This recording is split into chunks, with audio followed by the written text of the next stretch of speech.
Hello, sweet friends, and welcome again to The Way Through. I'm your host, Bonnie Worth. We're really diving into a big topic here today in terms of what keeps us stuck in the past, what it is that perpetuates some of our cycles that keep us limited, blocked, or believing that we are unworthy in, our prayers being answered or having a life that we truly desire.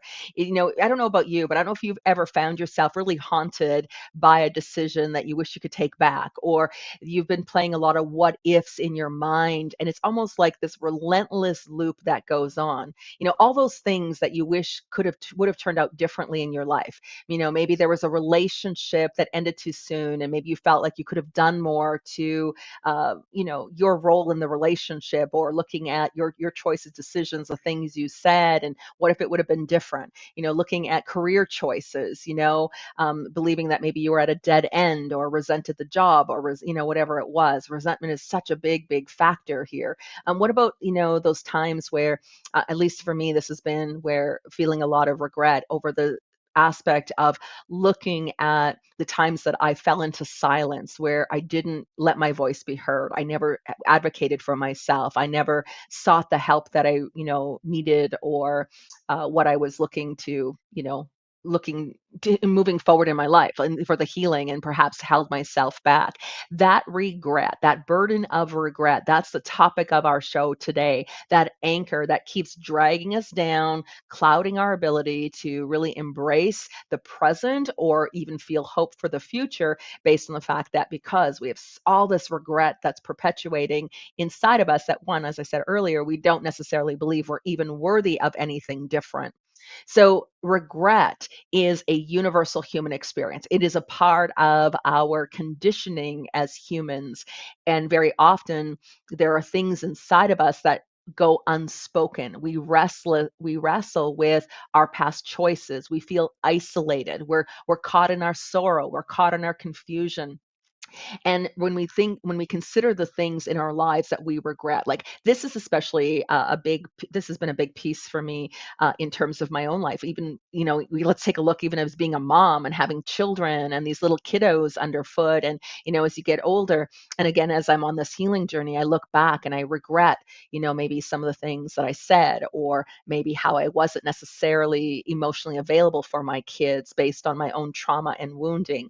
Or I regret not maybe spending the time that, I would love to get back now. We can regret things in terms of raising children. We can also, something else is like, I regretted, how I maybe treated other people, or my inability because I couldn't express my voice, or speak what was going on, where other people maybe got hurt or felt like I didn't love them. Like I regret that. I regret things that I said, even to my husband. That, I mean, we're obviously in a good place in our life now, but when I look back of, how I acted, or more importantly, how I reacted to situations, or regretted those times that I struck out where my words hurt someone else. So we all have regrets. We all have regrets that of things that we just wish we would have done differently, and we can really get caught up in that. And our regret is what serves as a festering point of shame, where those feelings of inadequacy come from, where we get into that self blame and everything gets intertwined in there. It's this breeding ground of this negative self perception. Regret is, compounds, of course, with our belief systems that were flawed, and that weight of it, what we did do, what we didn't do, what we should have done, what we could have done, all of those things lead us to really hide and retreat, believing here in some way that if we isolate ourselves, that it's in some way prevent us from failing in our lives, or failing others, failing ourselves. And we can feel trapped in this, like we are trapped in this struggle, and we're trapped in our past. And I can't even tell you the number of women that I've worked with over the years who, very much like myself, really couldn't let go of the past story. The narratives were so caught in the regret and shaming cycle. And so today we're diving in. How do we transform this regret? What's getting in the way of us being able to move forward in our lives? And this conversation is going to help, to take a really brave step to really move beyond those emotional barriers, the limiting beliefs, the things that have been maybe holding you back to your regrets, and so that you can feel more at peace, at ease, maybe liberated, or even taking steps, forward on your healing path. So, we look at compassion, we're looking at understanding, but more importantly, it's about beginning to rewrite the stories of our past so that we can leave behind the weight of regret, and be more empowered in our lives. So let's just talk about, let's dive in, right? So, this is regret. It's like, this is the invitation. There's always so many invitations in what are these negative experiences, but these invitations for us to move forward, to learn something, to allow for the experiences, and be open, honest with ourselves, and really fostering what is that authentic resilience. So, we look at it here, first and foremost, of these emotional barriers that feel like we're isolated, that it's a me thing. When we're understanding our human condition, it's actually a we thing that we go through. Everyone feels the regret. Everyone feels, as if we're stuck in the past, or we're not able to live the life that we're truly meant to be living. That's this life that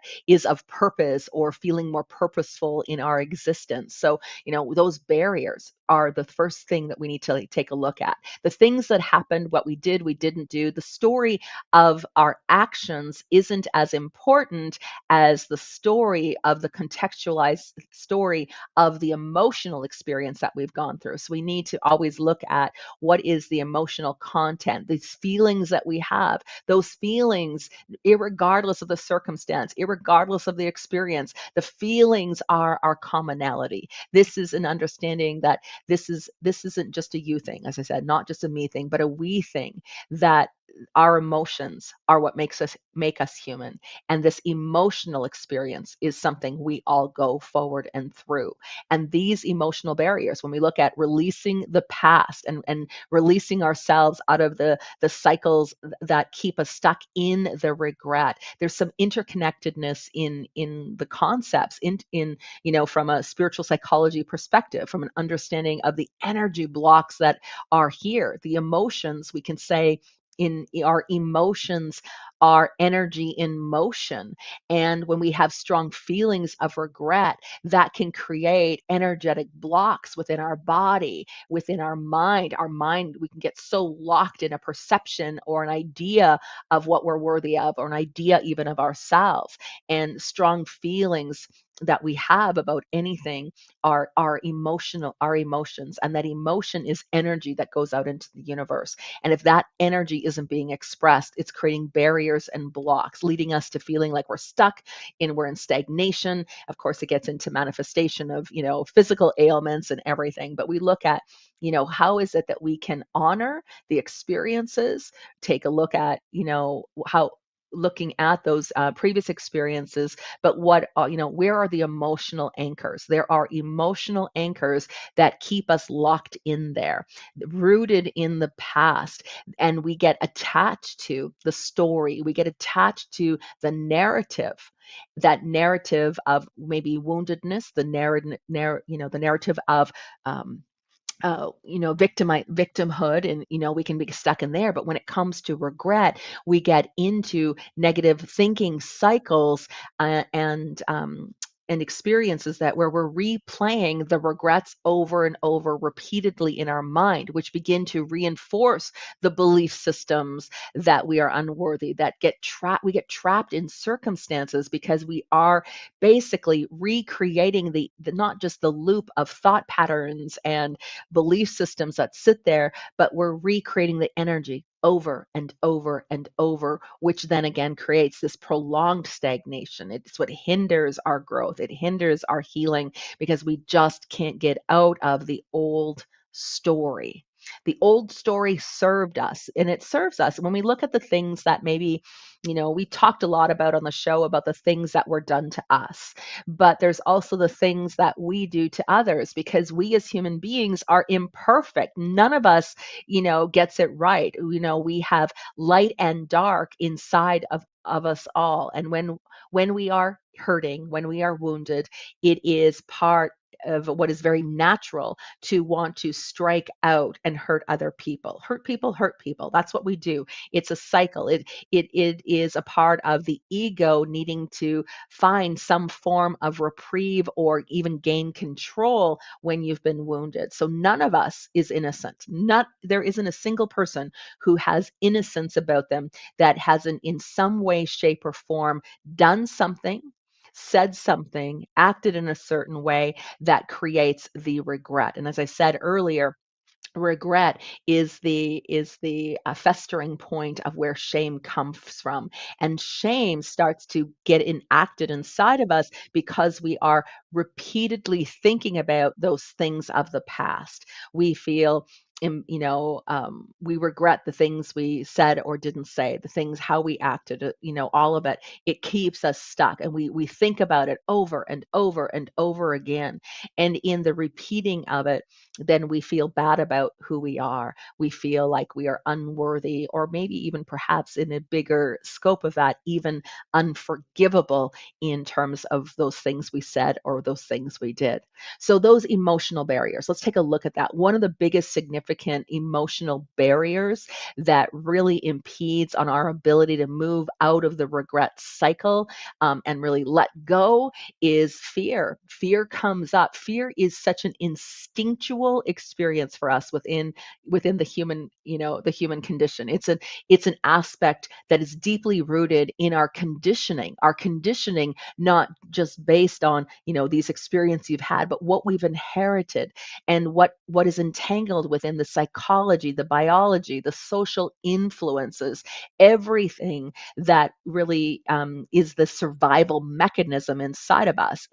Our ancestors, would react quickly to threats of the past, where that fight or flight response was an important part because it really was their chance for actual survival. But that fear, is something we bring in with us. So we carry it with us. And the fear of change, or the fear of letting go of even regret, can feel instinctual or as a survival mechanism. We can't let go of it because it has to be there. We can even look at fear based on, whether from a past life or whether from this current life, where things that we learned, have we learned about it? There might be a lesson we need to learn. And if we let go and we allow ourselves to heal and we release the regret, that maybe there is a lesson or some wisdom we haven't gleaned from it. So it can even unconsciously hold us back in that way, especially when we look at, what are those. The fear is often a learned childhood experience. Negative or traumatic events in our lives can instill lasting fears that keep us in avoidance of something triggering us, that it acts as it impacts our self-perception. It makes us feel inadequate, incapable, and it continues to reinforce the cycle of regret that really hinders us. And so understanding the root of our fear is one of the things that can help us not only to manage the fear, but be able to release the regrets we have on the past. But we have to be willing to let go. We have to have the willingness to face the uncertainty, and that can feel very daunting. There can be a lot of apprehension, especially on this healing path, where we have, the desire for the healing, but the fear, even to take the steps forward, even fear of taking the traditional path or getting a reading.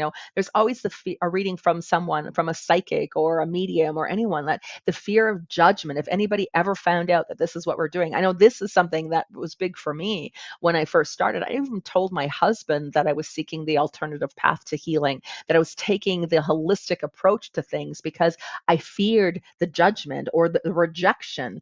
And when we understand, when we step in, fear, when we have to look at our past and look at our stories and confront the things that we regret or feel bad, and especially if we've repeated it where shame has really caught on, then there is a vulnerability of exposure here. And so fear really can impede our ability to release the regret. Let go of the regret. Let I would hear that often in guidance, that you don't have to regret. Forgive yourself. You were going through difficult times. You were making the best choices you possibly could make at the time. And so it's like the ultimate of self-compassion. I'm going to talk about that, as we move forward. What is the medicine? I'm going to get to that in a little bit. Also, I talk, here again, how this festering point, how regret is the festering point of shame. And it is, I mean, immediately, shame arises because we see ourselves based on those experiences we've had, how we've acted, what we did, what we didn't do. And we perceive ourselves as failing or having made mistakes.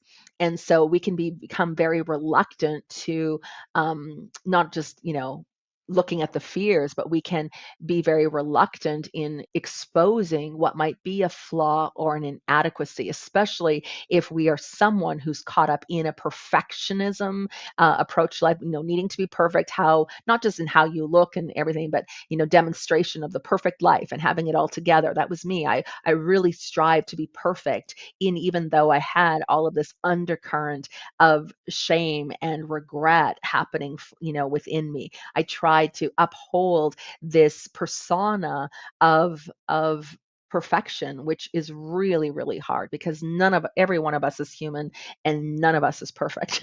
So there's a lot of pressure that comes with it. And so, those things really obscured what were some opportunities of growth or potential lessons and wisdom that I could glean. Shame is incredibly complex. It is influenced so much by what's going on inside of us. That shame that we feel, how we perceive that we've maybe violated other people, or we may even, and when I say violated, sounds like a really strong word, but it is when we understand that shame is this thing that says, I have done something so bad that I regret more than anything. I've completely violated someone. And maybe it is an active violation. Maybe we have been the abuser.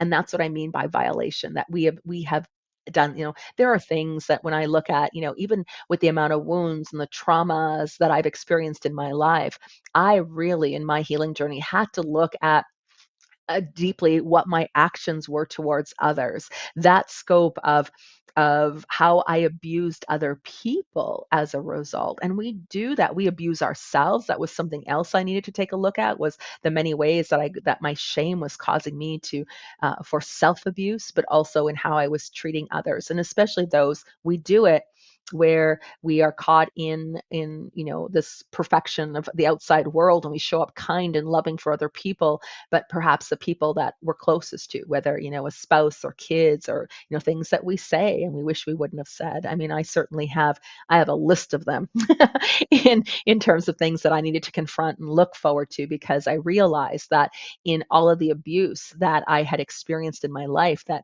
then I had beginning to come an abuser myself, an abuser, not just in not within the extreme level of things, just looking at the cycle, saying, wow, I was really unkind, I was really harsh. That was, and then again, that's what leads to the regret, and then the shame now that comes, especially when we consider those who are closest to us, the things that we, maybe said or did, then that's what perpetuates this deep shame. And it's like this violation, I can't believe I did this. I can't believe I swore I would never do this to my kids. I swore I would never say this to anyone.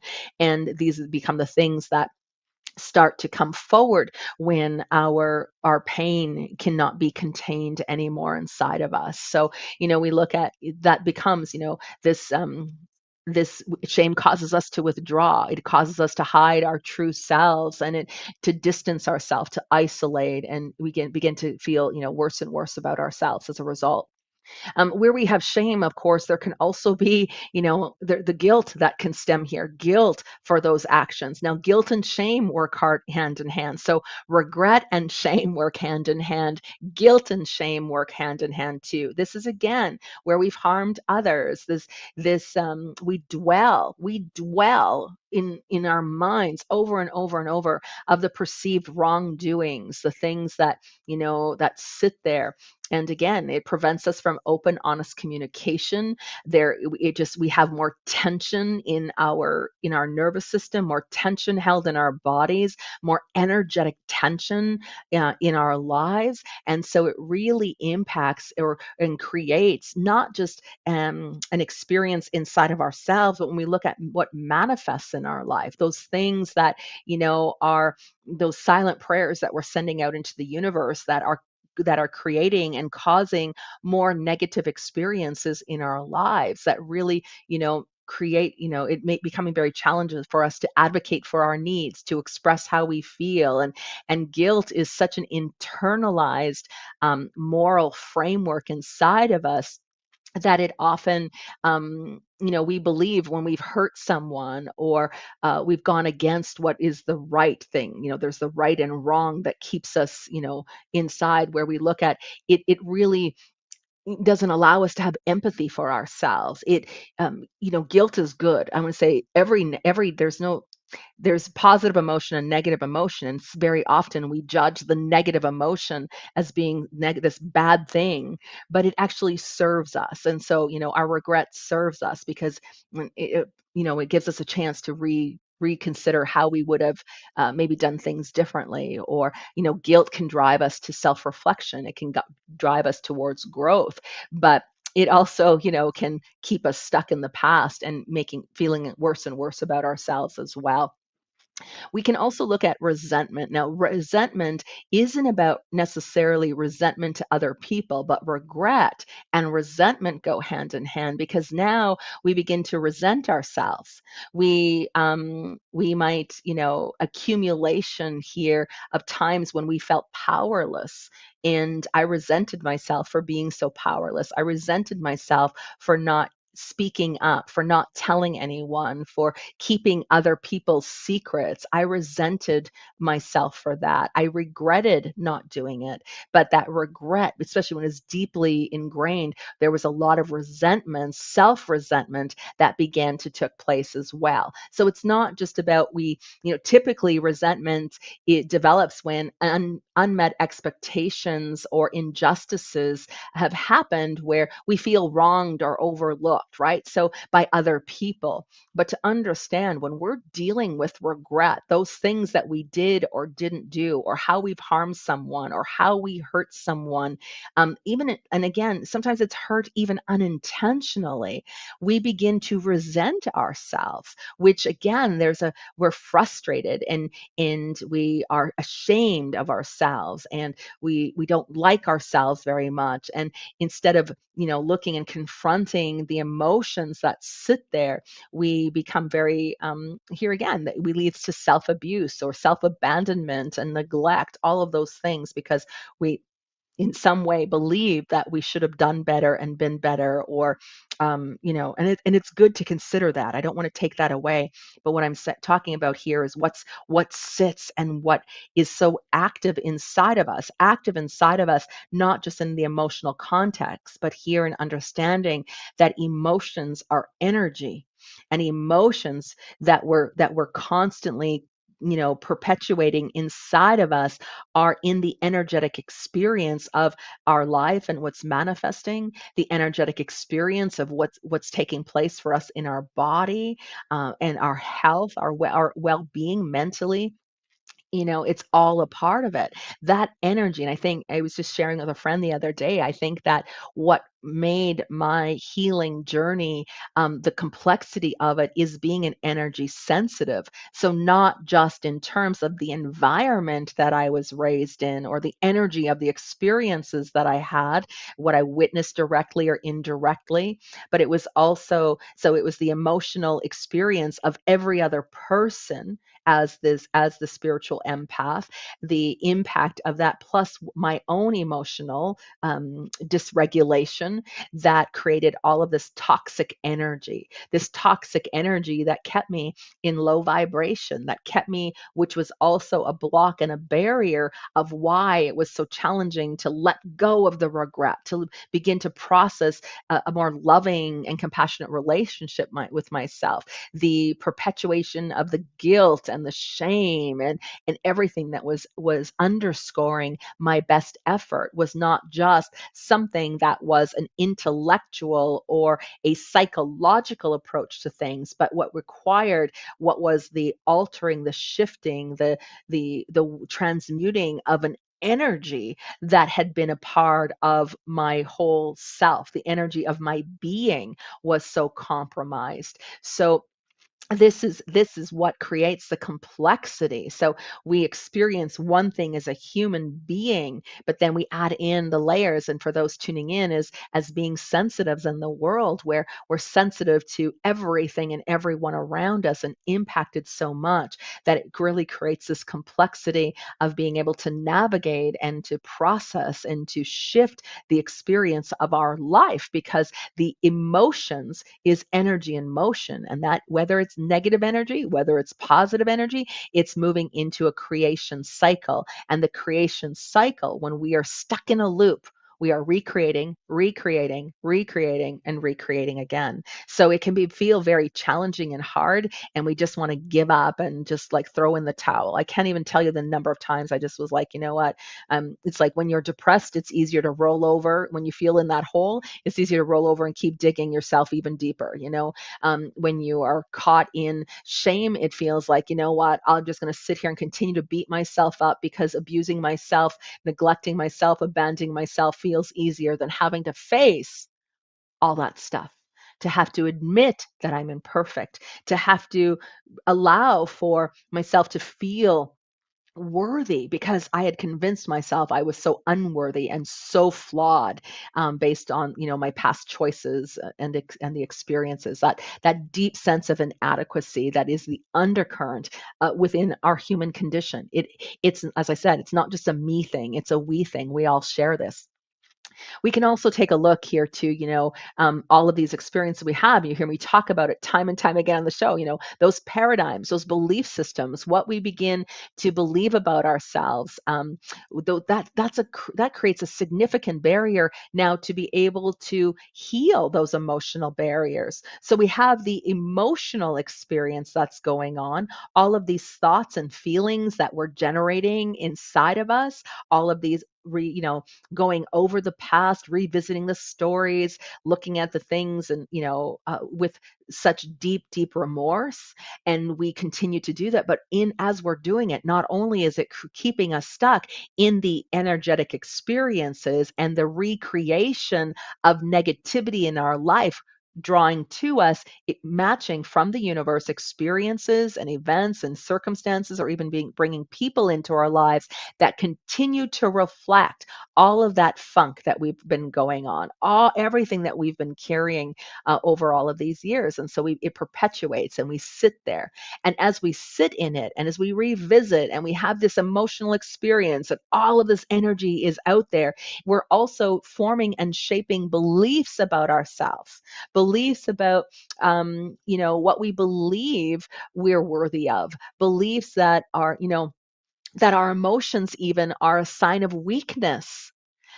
All of these things that, make us avoid the very things that are uncomfortable, the very, create what are the substances, feelings, of, substance abuse or unhealthy behaviors that begin to play out. We resort to avoidance instead of openly processing our feelings in order to move forward. So our belief systems then completely shape what becomes possible. Our beliefs about our personal worth, feeling unworthy and undeserving of forgiveness can maintain a cycle of regret. It's like, I don't deserve to be forgiven. I can't forgive myself. How can I expect anyone to forgive myself? What I did was so horrible. It was so unkind that that perpetuates, and it just keeps us in the cycle. We also have beliefs about change. This idea that change is possible, and that our life could be different, or we didn't have to suffer in our lives. It can be, those beliefs can form and prevent us from taking those steps forward, beginning to move, the steps forward to heal, the steps forward to even say yes to, moving into the direction of a path of change. Of, my one of my mentors had said to me, in order to change the experiences that we have in our life, we've got to change what we've been doing. And so there can be beliefs that change is impossible for us. Other people can do it, but not me. I'm not worthy of that. Nothing can change in my life. This is how it's going to be forever, because I've been so bad, or I've been so unkind, or I've done these terrible things that are so unforgivable that change is not possible. We can also look at viewing our mistakes. Mistakes are, can very inherently be defined as opportunities, but mistakes, it's like I made a mistake, and we view mistakes as something that we need to be ashamed of. Something, again, what forms our regret. One of the ways that my guides had shared with me is to understand mistakes are very much like a missed take in our life. Think of a movie director, and where the scene is being played out, and they've got that little clipboard, that says take one, take two. That's really what mistakes are. Mistakes are an opportunity for us to consider what other choices can we make, and we forgive ourselves, and we can say, okay, I want to do things differently. Mistakes is learning. When we make mistakes, we learn. There's new solutions, there's new ways of doing things, and yet we can view mistakes of saying, whoa, it's bad to make mistakes. I'm a terrible person because I make mistakes. This mistake was so, I'm so ashamed of this mistake. I'm so embarrassed of the mistake, that we keep ourselves stuck or locked in what is that cycle of regret. Here's one of the biggest things I think, though, is when we realize it or not, we become very attached to our stories. We become very attached to our past. And this is a real big barrier in what prevents us from really releasing the regret. The emotional ties that we have to the past experiences can really constrain us from moving forward. We become fixated on the regret. The trauma limits our ability to embrace the present or open ourselves up to future possibilities. And our attachment to the past not only is a part of our human condition, the reason for it is because the past, those memories, those things that happened, it shapes our identity. It shapes our beliefs about ourselves, but also how we identify in the world. So it can be very difficult for us to look at this moving forward in our lives, or changing the story or narrative, because if we change the story or the narrative, we don't know who we are without those mistakes. We don't know who we are without our wounds. We don't know who we are without those bad things that have happened to us, and or without the regret. Who are we? Who are we if we don't suffer? It's a really big one. That our suffering is a part of our identity. I always say, with the things that happened to me, did not make me who I am. I am who I am in spite of all those bad things, which means that the core of the true self is unwavering. It is, it's solid but our identity of how we identify ourselves and who we believe ourselves to be because of these bad things are a very strong connection or emotional connection to the past, which can make it difficult for us to let go of the regret. Our past experiences reinforce those belief systems. They reinforce how we see ourselves in the world, and it makes it really difficult to break free from that negative cycle. So everything, that sense of self is derived from the past. And that sense of self, if we are to move past it, if we are to let go of the regret, if we're to offer ourselves forgiveness, if we're to change something in our lives in any way, it creates the fear, everything, we become stuck. And even though the narrative is outdated, it's the old story we have based on our human condition. We fall right back into old patterns, right back into old behaviors, right back into those cycles of negative thinking, because we're not willing to have a new story about ourselves, to have new beliefs about ourselves, what we're new beliefs about what we're worthy of, what we deserve, what's possible for ourselves, because we don't know who we are without the story. And so this is a big, when we talk about self-discovery, when we step onto this healing path, this is so that you can get to know who you really are underneath all of the layers of conditioning, underneath all those things that happened. Who who are you at the deepest part of self? Who is that person? Because that person, we often is so, that's the true identity. Those things that happened, the stories, the pain, the suffering, the victimization, the regret, the shame, the unworthiness that we can feel in terms of our, even to, worthy of being healed, worthy of being happy, worthy of moving, of being abundant or successful in our lives. All of those things stem from these outdated narratives that say, no, no, no, not possible for you. You did these bad things. That regret, think about everything. Our ego keeps us thinking and thinking and thinking about all those bad things we did, all those things we should have done, we could have done, we didn't.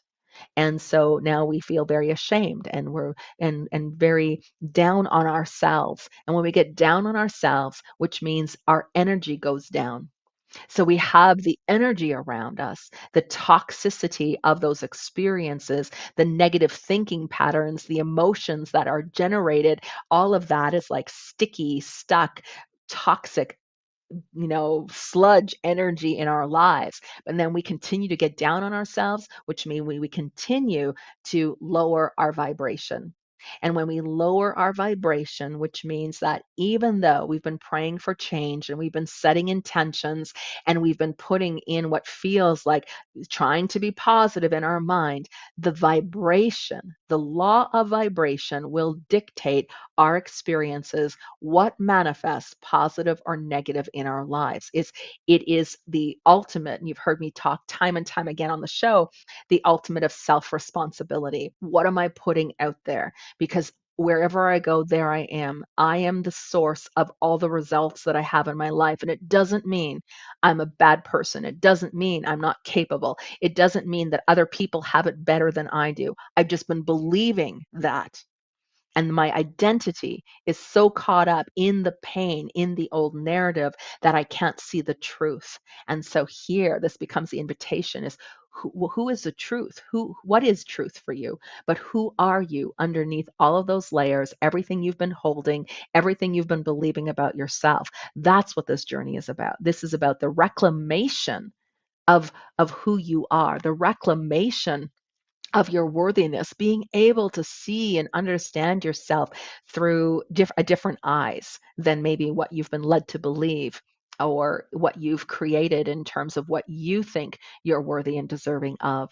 So how do we overcome these emotional barriers? How do we get out of this energy, this low vibe energy, in order so we can raise our vibration and alter and change what manifests in our life? What are the different, how do we move out of it, and how do we let go of all the regret and all the shame and all the guilt and, that old narrative and identity? Well, here again, I mentioned at the start of the show, it really starts with self-compassion. Self-compassion, being able to foster kindness, being able to offer ourselves love, and just to recognize, it's okay. Just like we would say to anyone out there, it's okay to make mistakes. You're going to learn and grow from them. Yeah, being able to, looking and allowing ourselves, turning towards ourself from a place of mercy, a place of understanding, allowing for acceptance, allowing the self-forgiveness. That's the only thing that can come, and it's through our compassion that we can find our way to forgiveness. So I encourage you, look at writing a letter of self-compassion to yourself. Write a letter that expresses understanding and it expresses empathy and support, to, in the same way that you would to a close friend. Clarify, for yourself, those feelings that you have are valid. Though you were hurt, you were wounded, it's okay. I understand. And you're a good person. and you're kind, and there's a lot of good qualities about who you are. So write a letter. I always find that writing is such a powerful source for healing. It really helps us to express things in different context or a different way than maybe what the mind has contrived. So write yourself a letter of compassion. Just give yourself some grace. Here again, one of the things that really helped me immensely was not just about speaking kindly to myself, but was actually going and standing in front of a mirror and looking at myself in the mirror, connecting with, I didn't like the person who was reflecting. Only saw flaw and imperfection with her. I didn't like the reflection. So for me, it wasn't about standing in front of the mirror and observing myself, but it was standing in front of a mirror and looking into my own eyes. The eyes are the doorway to our soul. It's how we nurture our spirit. And when we understand the light that exists inside of us, it's how we begin to see our own light. And when we have been in this low vibe place and when we've been full of regret and the shame is holding us so tight, it can be hard to look at that person in the mirror. So I invite you to look into your eyes, look to see the spirit that exists inside of you. And here is where, again, speak kind and loving to the person in your eyes. I really saw a big shift, and you may see this as well as you begin to look into your own eyes. Maybe they lack luster, maybe they're not shining very bright. But when you begin to speak kindly, you're going to see the light begin to ignite inside of yourself, that angel that exists inside of you. And we all have an angel in there. We just need to find this individual. We need to who's in there, who's that at the core of you. Find that person inside of you. And that's when you're talking in front of the mirror.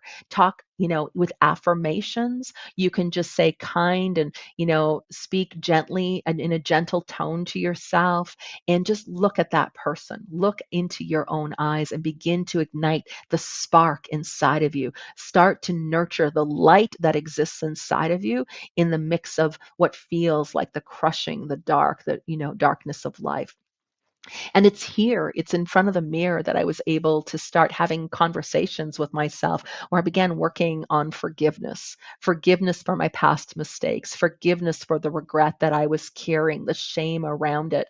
And so I would talk to myself and acknowledge the lessons that I learned. I'd allow myself, it's okay. You weren't doing the best you could. You reacted and you said some really unkind things, and that's okay. It happens. And just being that voice of reassurance, the voice of compassion, is what opens the door to self forgiveness. So it's such an important piece. And for me, mirror work was everything.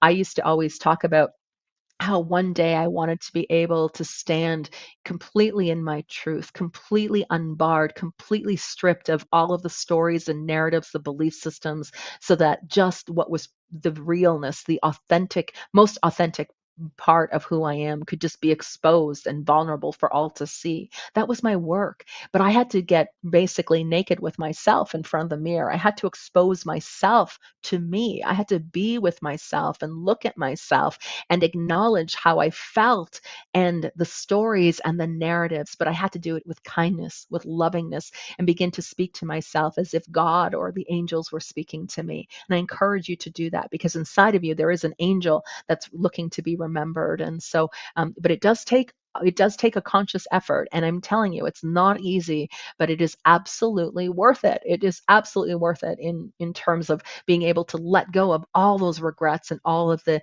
entanglements of shame and all the guilt and all those other raw, very real emotions that come with it.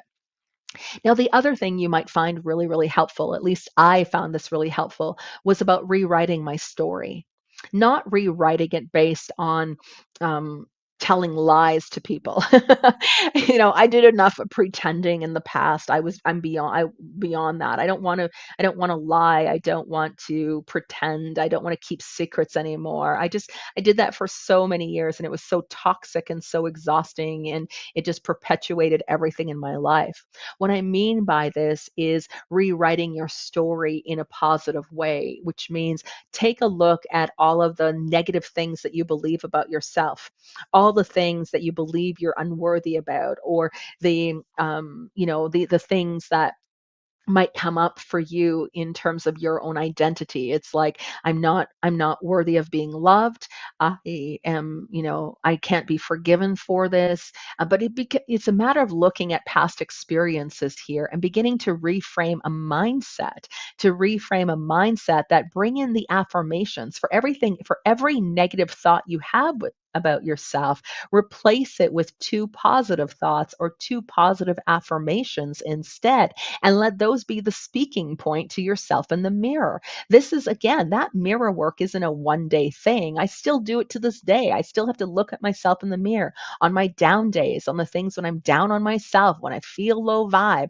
I've got to look at the one who's looking back at me in the mirror. I've got to find her. I've got to reconnect with her, that higher self, that angel that exists inside of all of us. And it becomes a matter of looking at those past experiences and beginning to rewrite it in a way that's about changing how you perceive those past experiences. Being able to rewrite your history means that you're able to evoke what maybe have been negative feelings you had, and you're imagining it differently. You're beginning to tell a new story about yourself, how you were learning, how you were growing, how no matter what happened, you were always worthy, that you made mistakes, but look at what you learned. You begin to really rewrite your history so that you can now have a new narrative that emphasizes your strengths, that emphasizes your resilience, that is able to, take and turn the regret and be able to identify how you grew,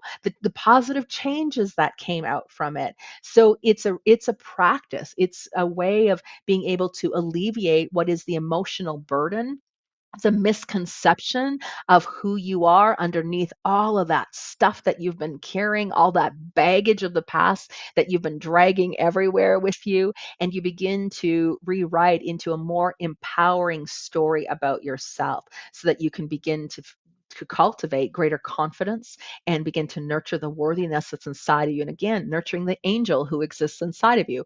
That person is there. It's just that we get so stuck in the perpetuating cycles that we those barriers that show up, that it really prevents us from being able to love ourselves through, to offer ourselves compassion and grace and all that stuff. I also want to bring in, especially here wrapping up, just the last thing to talk about is knowing as an energy sensitive, as being someone. Remember, I talked about the complexity of this journey for those who are empathic, the spiritual empaths, the mediums, the people in the world where we speak and feel and sense energy constantly around us. We live life in a different way. We have an emotion, we have not just emotional, but the energetic experience of life is more pronounced for us who are sensitive. And so here, when we look at, yes, this regret, and yes, all of this toxicity and this energy that's existing, how do we shift our vibe? How do we pull ourselves out of the funk and the sludge and the down feeling that we have? Then I want to tell you, one of the things is moving your body. When you move your body, even just through, you can do, yes, yoga, to dance, go for a walk, stretch your body in your chair even, move your body, because what it does is it helps to facilitate not just the emotional release, but the energy release of it as well. And I say the emotions are energy and motion. So when you release that, you're facilitating an emotional release. And think about what happens when we feel sad, when we feel run down. We just want to lay in bed. We want to curl up in a ball. We want to just move ourselves into almost cocooning and staying in this because it feels like it's easier. And it is nurturing. But in order to move beyond that, we need to move. We need to physically move our bodies. So this is about, movement encourages a flow of energy. And so when we can synchronize movement to breath, to create more mindfulness in it, it helps to alleviate the tension. It helps to let go of the stress, the regret. Now, we can process the regret without judgment. So even as you're thinking about the past or thinking about the things you wish you could have done differently, or if you're doing some form of movement at the same time, says now you're not stuck in the story. You're processing this story. You're moving the energy through you. So it means it's not stagnant. It's not getting suppressed. You're not hanging on to it, but you are in a state of release. So looking at being able to process feelings, to be able to move through any regret. This not only does it help with the emotional well-being because it releases, you feel more positive because of the chemical release in the brain, but here again you're going to feel a renewed sense of self, a renewed sense of connection to yourself, connection to your body, connection to your life, connection to your higher self, because when you start to move that energy, when you start to process it, when you start to allow for it to move and to flow, you're no longer stuck in it. And it's amazing the difference it can feel. So I did a lot of mirror work, and I also did a lot of very intentional thinking about my past while I'd go for a walk, thinking and again, not in a cycle of in reflection, and regret and shame would come up, and then bringing in and pivoting and speaking to myself kindly as I was moving my body. Go for a walk, jump on a bike. Bike riding is one of my favorite things to do, and so I'd go for long, long bike rides where I'm moving my body, being able to release that energy that had been so pent up inside of me. The passive energy that where seem like we're completely calm on the outside, and yet the past is eating at us. And so we are, it's almost like being infuriated or on fire on the inside because of what we're dealing with. So here, movement, body awareness, being able to take an embodied approach to this will really help you immensely, allowing you to really transform the regret that you've been carrying and take steps forward on your healing path. So here again, sweet friends, irregardless of the things that happen, the things that we did or didn't do, the challenges that come up in our lives, it's a matter of being conscious, being compassionate, and taking an approach to treat ourselves better than we maybe have before, to love ourselves more than what we've ever allowed ourselves to be loved. And it all starts with us. It's from within us. Whatever is within us becomes the experience of our life. So it's completely worth the effort, and you're worthy of so much more, irregardless of these things that maybe you did or didn't do, the actions or reactions you had in your past. You don't need to regret them. There's nothing to be ashamed about. Your perfection is your imperfection, is saying we're all flawed. We all get it wrong, but it's the choices we make in moving through it, what we've learned, what we've gleaned, and our ability to take responsibility for how we move forward is ultimate. And we have that resilience and strength inside of us to do it. But we also need to give ourselves the permission to be who we are, to accept who we are, flaws and all. And forgiveness is a big, big part of it. Forgiveness, a really big piece. All right, sweet friends, thank you so much for tuning in. And as always, if there was something I shared in this episode, by all means, please, let me know. I love your comments. Love, the conversations that we get to have each and every week. And if this episode, if there's someone important in your life who you feel would benefit from it, please make sure to share it with them. Thank you so much for tuning in. And as always, regardless of the challenges and choices we have or that we're all confronted with, there is always a way through. All right, sweet friends, until next time, bye for now.